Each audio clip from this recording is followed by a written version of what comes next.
இல்லைன்னு சொல்லுங்க. ஊழல் இல்லாத துறையை என்கிட்ட காட்டுங்க. நான் காலில் விழுந்து மன்னிப்பு கேட்டு சார் நாங்க சொன்னது தப்பு அப்படின்னு நாங்க உத்தரவு போறோம். இந்த துறையில ஊழல் இல்ல அப்படின்னு யாருக்கையாவது ஒரு அதிகாரியா இல்ல இந்த அரசு நிர்வாகத்தில் இருக்கிற மந்திரிகளை சொல்லுங்க. புதுச்சேரியில் ஊழல் இல்லாத ஒரு அரசு துறையை காட்டினால் காலில் விழுந்து மன்னிப்பு கேட்க தயார் என சுயேட்சை எம்எல்ஏ நேரு சவால் விட்டு பேசியுள்ளது பரபரப்பை ஏற்படுத்தியுள்ளது. புதுச்சேரி பொதுப்பணித்துறை அமைச்சர் லட்சுமி நாராயணனை விமர்சித்து திராவிடர் விடுதலை கழகத்தினர் நகர பகுதி முழுவதும் போஸ்டர் ஒட்டியது தொடர்பாக அவர்கள் மீது வழக்கு பதிவு செய்யப்பட்டுள்ளது. இதனை கண்டித்து சுயேட்சை எம்எல்ஏ நேரு தலைமையில் 50க்கும் மேற்பட்ட பொதுநல அமைப்பினர் துணை மாவட்ட ஆட்சியர் அலுவலகத்தை முற்றுகையிட்டு போராட்டத்தில் ஈடுபட்டனர்.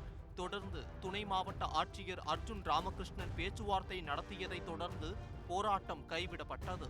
மேலும் பொதுப்பணித்துறையில் ஊழல் நடைபெறுவதாக போஸ்டர் ஒட்டியவர்கள் மீது வழக்கு பதிவு செய்துள்ளது கண்டிக்கத்தக்கது என்றும், ஊழல் அதிகாரிகளை பற்றி லஞ்ச ஒழிப்பு துறையில் புகார் அளித்தால் எந்தவித நடவடிக்கையும் எடுக்காமல் அவர்களுக்கு ஆதரவாக செயல்படுவதாக குற்றம் சாட்டிய அவர், அரசு துறையில் ஊழல் இல்லாத ஒரு துறையை காட்டினால் காலில் விழுந்து மன்னிப்பு கேட்கவும் தயார் என சவால் விடுத்தார்.